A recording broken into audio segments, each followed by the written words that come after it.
Haleluya, salam saudaraku. Berjumpa kembali dalam program Jalan Kehidupan. Masih dalam segmen Sapa Jemaat di Rumah, kita akan bersaat teduh bersama-sama agar sepanjang hari yang akan kita lalui hari ini sungguh menjadi hari yang menyenangkan dan diberkati oleh Tuhan. Mari kita berdoa. Bapa, kami rindu lawatan-Mu melawat kami.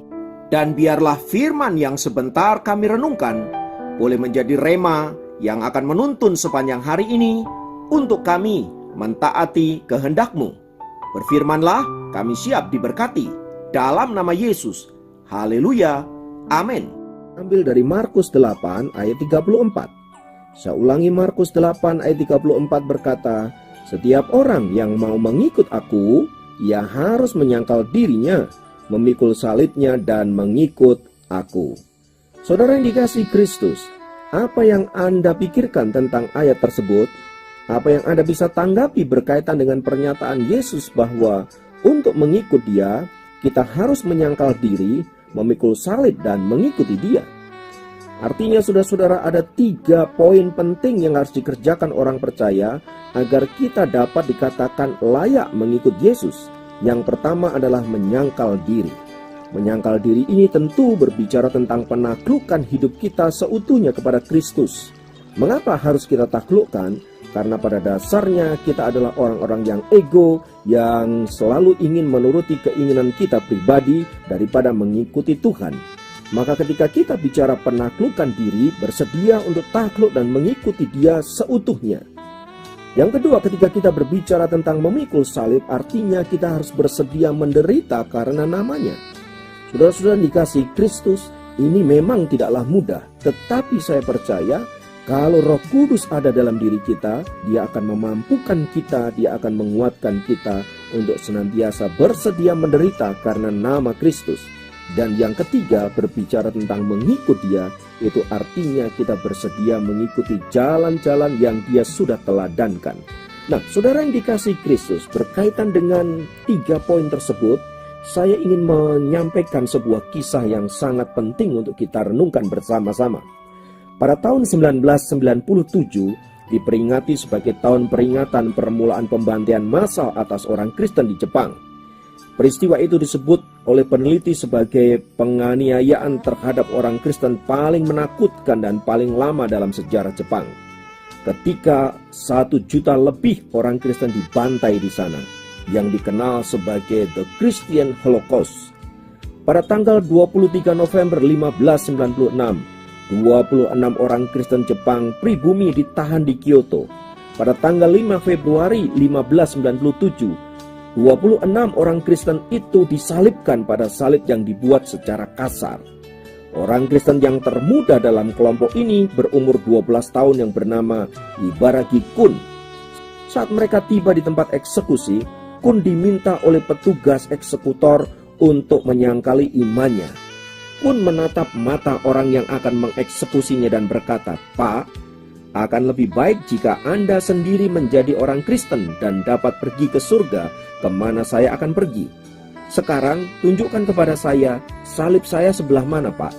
Petugas tersebut kagum atas tanggapan anak muda itu dan menunjuk pada salib yang paling kecil di atas bukit. Kun muda berlari menuju salib itu, berlutut di depan salib itu dan memeluknya. Pada tahun 1622, sekitar 50 orang Kristen dipublikasikan telah dipenggal ataupun dibakar di tiang gantungan itu. Pada tahun 1637, ada ribuan petani Kristen bersenjata perkakas dan alat-alat seadanya melawan pasukan pemerintah. Kira-kira ada lebih dari 30 orang Kristen dibunuh dalam peristiwa itu.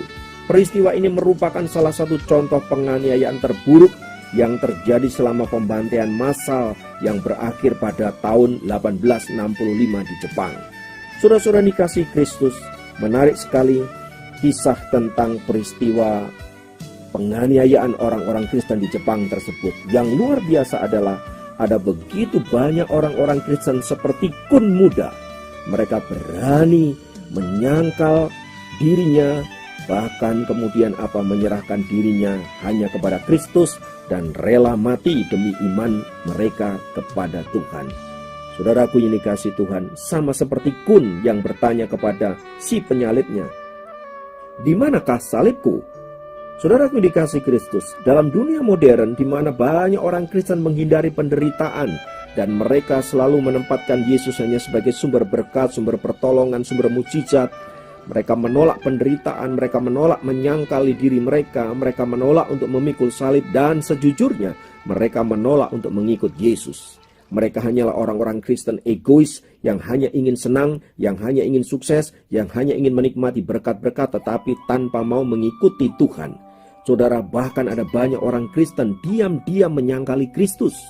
Ya, ada banyak orang Kristen tidak berani menyatakan imannya. Ada banyak orang Kristen, saudaraku yang dikasihi Tuhan, yang hanya bisa berdiam diri dan tidak melakukan apa-apa karena takut mendapat penolakan dari orang-orang di sekitarnya. Saudaraku yang dikasihi Kristus, firman Tuhan berkata, "Barang siapa malu mengakui aku di depan manusia, maka aku juga akan malu mengakui dia di depan Bapakku." Hari ini saudara-saudara, mari kita menjadi orang-orang Kristen yang tangguh, menjadi orang-orang Kristen yang tidak takut mati, orang-orang Kristen yang siap untuk apa? Untuk mengikuti Tuhan semata-mata. Haleluya. Biarlah Tuhan menguatkan iman saudara dan saya. Haleluya. Mari kita berdoa.